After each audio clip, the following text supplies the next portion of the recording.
Hello दोस्तों, नमस्कार, आदाब, सत श्री अकाल। आप सभी का स्वागत है मेरे YouTube channel the secrets of medicine पर, जहां पर आपको मिलती है मेडिसिन से रिलेटेड इन्फॉर्मेशन। मैं हूं शेषमणि पांडे। इस वीडियो में आज हम बात करेंगे चिकन पॉक्स, जिसे हम छोटी माता के नाम से भी जानते हैं। हम जानेंगे कि इस बीमारी में कौन कौन सी दवाइयां दी जाती हैं, इनके क्या क्या लक्षण होते हैं और क्या क्या इसमें गंभीरता आ सकती है। इसलिए वीडियो में लास्ट तक जरूर बने रहें। और अगर आप पहली बार मेरे चैनल पर विजिट कर रहे हैं या अभी तक मेरे चैनल को सब्सक्राइब नहीं किए हैं, तो आपसे रिक्वेस्ट करूंगा कि चैनल को सब्सक्राइब कर लें और साथ ही बेल आइकन को दबा दें, ताकि आपको सबसे पहले नोटिफिकेशन मिल सके। तो चलिए अब हम वीडियो को स्टार्ट करते हैं।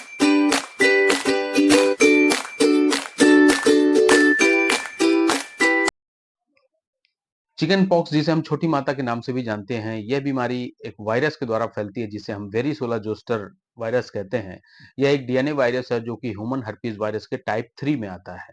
यह वायरस दो वायरस नहीं है, वेरिसोला और जोस्टर दोनों एक ही वायरस है, लेकिन यह दो प्रकार की बीमारियां फैला सकता है, जिसे हम चिकन पॉक्स और हर्पीज जोस्टर कहते हैं, जिसे हम सिंजल्स के नाम से भी जानते हैं। आगे हम जानेंगे कि यह हर्पीज जोस्टर कब होता है और इसके क्या क्या सिम्टम्स होते हैं। तो ये थी जानकारी कि ये वायरस किसके द्वारा फैलाता है, ये हर्पीस जोस्टर होता है। अब यह जो बीमारी चिकन पॉक्स होती है, इसका खतरा यानी कि जोखिम किन किन व्यक्तियों को सबसे ज्यादा होता है, ये हम जान लेते हैं। तो यह दो प्रकार के लोगों में सबसे ज्यादा इसका खतरा होता है। पहला तो जिन्होंने कभी वैक्सीन नहीं ली हो, दूसरा या जिसे कभी भी चिकन पॉक्स का इन्फेक्शन ना हुआ हो।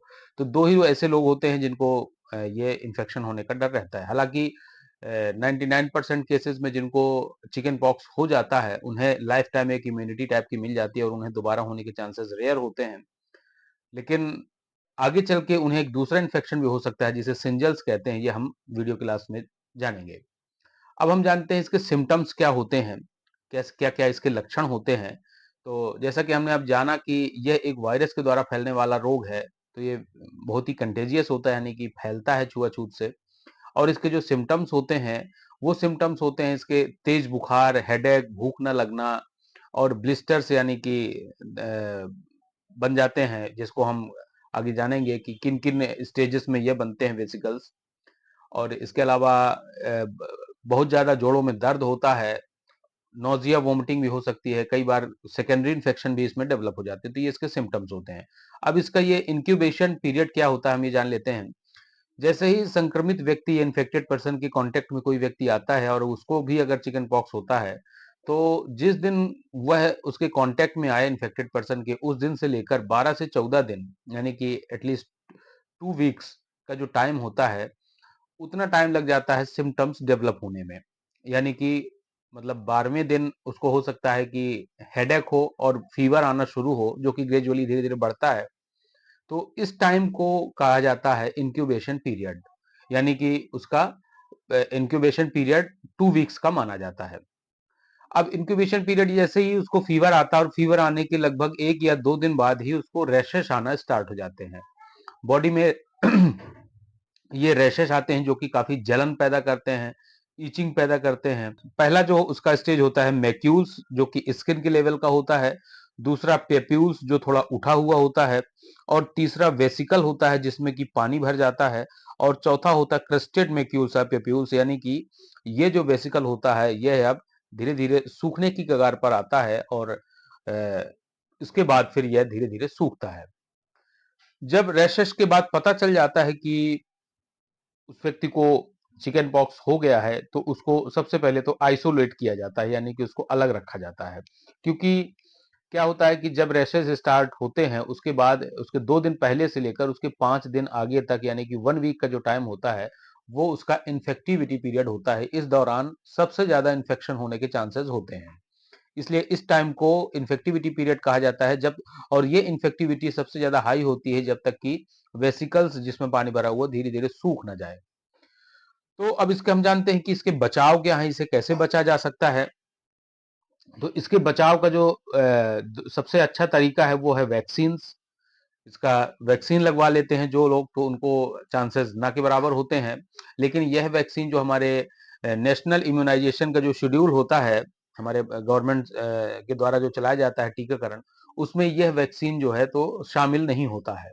इस इसी कारण क्या होता है, कई बार कुछ पेरेंट्स इसके कॉस्ट हाई होने की वजह से इसको उस वैक्सीनेशन से स्किप कर देते हैं। लेकिन यह वैक्सीनेशन जो है तो मार्केट में प्राइवेट में आप इसको लगवा सकते हैं, जो कि एमएमआरवी, आमतौर पर जो वैक्सीनेशन के शेड्यूल में होता है वो एमएमआर यानी कि मीजल्स मम्स रूबेला का वैक्सीन होता है। लेकिन प्राइवेट में इसको अलग से मार्केट से अगर आप लगवाते हैं तो इसको एमएमआरवी यानी कि mumps rubella, mumps measles rubella और वी यानी कि वेरिसोला जोस्टर के नाम से आता है। इसे लेने का जो टाइम है वैक्सीनेशन का वो होता है 12 से 15 महीने के बीच में फर्स्ट डोज और 4 से 6 साल के बीच में इसका सेकेंड डोज लगता है। एडल्ट के लिए यही वैक्सीनेशन जो शेड्यूल होता है उसमें 2 डोज लगते हैं, जो कि 4 वीक्स के गैप में दोनों डोज के बीच में इंटरवल होता है। अब इसके ट्रीटमेंट की अगर बात करें हम, तो इसका ट्रीटमेंट जैसा कि वायरल इन्फेक्शन है और वायरल इन्फेक्शन जो हो तो सेल्फ लिमिटिंग होता है, यानी कि अगर उसके सिम्टम्स बहुत ज़्यादा सीवियर नहीं है तो यह 2 या 3 दिन या मैक्सिमम 1 वीक में धीरे-धीरे करके यह अपने आप भी ठीक हो जाता है। लेकिन अगर सिवियरिटी इसकी ज़्यादा बढ़ जाती है तब इसके कुछ ट्रीटमेंट्स दिए जाते हैं। सिम्प्टोमेटिक ट्रीटमेंट में जो दिया जाता है तो इचिंग कंट्रोल करने के लिए इसमें कुछ एंटी एलर्जिक्स दिए जाते हैं, और अगर ब्लिस्टर्स जो बॉडी में रैशेस बन जाते हैं उसको उसके कारण जो इचिंग होती है उसमें कैलामाइन लोशन का यूज किया जाता है, और उसमें कॉम्बिनेशन के साथ में भी आता है कि हिस्टा कैलामाइन, जिसमें एंटी हिस्टामिनिक्स प्रिपरेशन मिली हुई होती है कैलामाइन के साथ में, जो कि एक कूलिंग सेंसेशन देती है जिससे इचिंग में राहत मिलती है। जो एंटी हिस्टामिनिक्स है वो एंटी एलर्जी की तरह काम करती है और वो रैशेस को भी कम करती है कैलामाइन, तो वो दिया जा सकता है। इसके अलावा तेज बुखार को कंट्रोल करने के लिए एंटीपायरेटिक्स यानी कि पैरासिटामोल दिया जा सकता है, और शुरुआत में बुखार बहुत ज्यादा रहता है और ग्रेजुअली धीरे धीरे फिर ये कम होना शुरू हो जाता है। अब इसकी बात करते हैं हम इसकी रैशेस रैशेस इसकी कई बार परेशान करने वाले होते हैं क्योंकि इसमें इचिंग होती है, तो इसको अगर कंट्रोल करना बहुत ही आवश्यक होता है, क्योंकि कई बार ये खुजली करने वाले जो रैशेस होते हैं अगर इसे स्क्रैच कर दिया जाए, खरोंच दिया जाए, तो ये फैलता भी है और बाद में यह एक दाग छोड़ जाता है। तो इससे बचने के लिए ज़रूरी है कि आप लगा के रखें लोशन को, और इन केस अगर आपको इस टाइप का स्कार बन जाता है तो बैक्टीरियल इन्फेक्शन होने का डर भी रहता है। इसलिए ज़रूरी है कि सोफ्रामाइसिन या फिर टी-बैक्ट या किमीप्रोपिशन का जो एंटीबैक्टीरियल ऑइंटमेंट आता है वो भी यूज़ कर सकते हैं। अब हम बात करते हैं कि अगर ऐसे पेशेंट जिनको सीवियरिटी बहुत ज़्यादा हो गई हो, स्पेशली वो पेशेंट जिनकी इम्यूनिटी बहुत कमज़ोर होती है, तो उस कंडीशन में इसकी कई बार सिम्पटम्स बहुत सीवियर हो जाते हैं, यानी कि उनको सांस लेने में तकलीफ होती है, सीने में जकड़न होती है, निमोनिया के केसेस भी जैसा भी फील होता है, नोजिया, वोमिटिंग और कफिंग बहुत ज़्यादा हो रही है, बुखार बहुत ही ज़्यादा हाई ग्रेड फीवर का हो रहा है। ऐसी स्थिति में ज़रूरी हो जाता है कि उनको एंटीवायरल ट्रीटमेंट भी दिया जाना चाहिए। अब जो इसका एंटीवायरल ट्रीटमेंट का जो शेड्यूल होता है इसमें करीब 3 प्रकार की जो एंटीवायरल ड्रग होती हैं वो दी जाती है, जिन्हें हम एसिक्लोविर कहते हैं, और वेलसाइक्लोविर और फेमिसाइक्लोविर।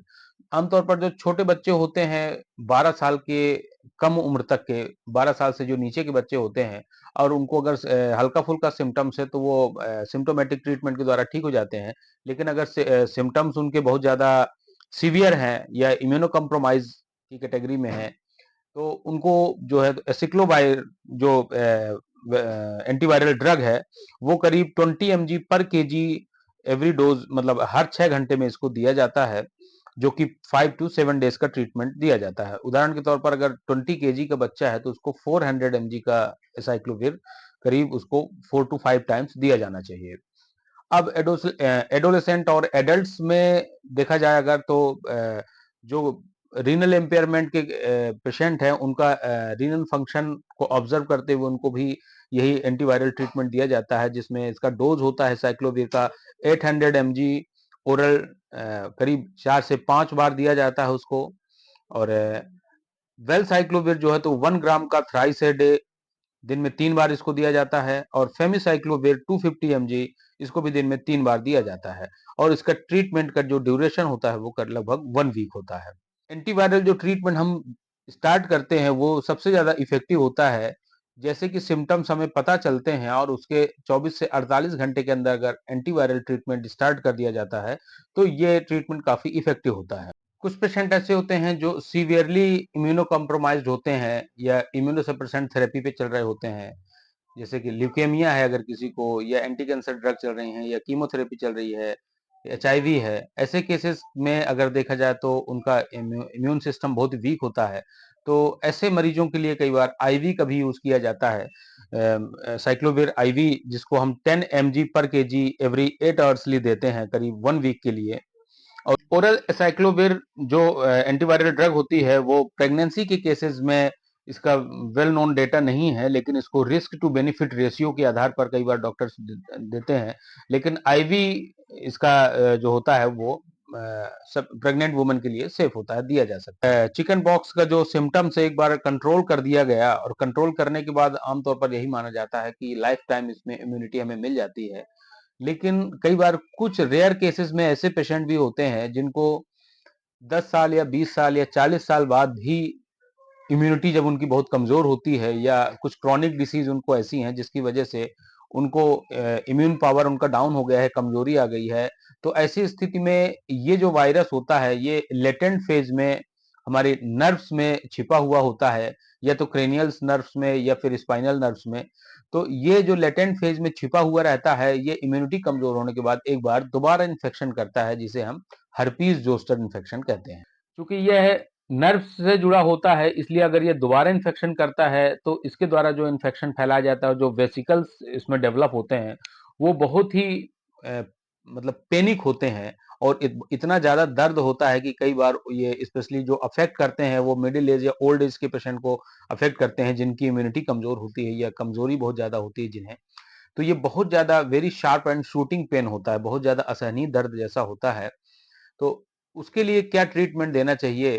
तो इसके लिए ज़रूरी है कि आप उनको ऐसा ट्रीटमेंट दें, पेन किलर्स कई बार काम नहीं कर पाती हैं, इसलिए ज़रूरी होता है कि उनको ऑइंटमेंट्स देना चाहिए, जिसमें कि प्रीगाबालिन या गाबापेंटिन जैसे कॉम्बिनेशन हो उसमें इंक्लूड। क्योंकि ये इन्फेक्शन या तो क्रेनियल नर्व्स में होगा या फिर स्पाइनल नर्व्स में होगा, इसलिए इसके जो वेसिकल्स होते हैं वो या तो फेशियल एरिया को अफेक्ट करेंगे या फिर क्रेनियल आसपास, यानी कि बैक साइड या फिर चेस्ट के आसपास कहीं भी इसके वेसिकल्स फैलते हैं। इसके वेसिकल बहुत ज्यादा पेनिक होते हैं और बहुत ज्यादा शार्प शूटिंग पेन क्रिएट करते हैं, जो कि स्पेशली मिडिल एज या ओल्ड एज के पेशेंट में ये फैलने के चांसेस बहुत ज्यादा होते हैं। उनको बहुत ज्यादा दर्द होता है। और इसको ट्रीटमेंट की अगर बात करें तो इसमें जो ट्रीटमेंट दिया जाता है वही एंटीवायरल ट्रीटमेंट होते हैं, जो कि फेमी-साइक्लोविर, वेल-साइक्लोविर और एसाइक्लोविर होते हैं। लेकिन इसमें जो पेन इसका जो है इसको कंट्रोल करने के लिए कई बार नॉर्मल पेन किलर काम नहीं कर पाती हैं। इसमें अगर पेन किलर की बात की जाए तो कुछ ओपियोइड्स पेन किलर्स जैसे कि ट्रेमाडोल यूज किया जाता है। लिग्नोकेन या जाइलोकेन क्या होता है कि एक तरह से नंबनेस क्रिएट करता है और केमिकल में जो हमारे मैसेंजर होते हैं जो पेन के, उनको ब्लॉक करता है। कुछ टाइम के लिए नंबनेस रहती है तो पेन से राहत मिलती है। हालांकि ये इन्फेक्शन हो जाने के बाद करीब आने वाले 3 से 4 महीने तक भी एक पीएनएच यानी कि पोस्ट हर्पेटिक न्यूरोलजिया जिसको कहते हैं, ये दर्द इतना ज़्यादा होता है कि ये आगे के 3 या 4 महीनों तक भी इसका दर्द का अनुभव किया जाता है। इससे बचने के लिए भी वैक्सीन्स लगाया जाता है, तो जो कि एवरी ईयर इसको लगवा सकते हैं। तो ये थी सारी जानकारी चिकन पॉक्स के बारे में दोस्तों। आशा करता हूँ कि ये वीडियो आपको पसंद आया होगा और ऐसी वीडियोस के लिए आप हमें सपोर्ट करें, सब्सक्राइब करें और लाइक शेयर करें। मिलते हैं नेक्स्ट वीडियो में। Thank you so much for watching.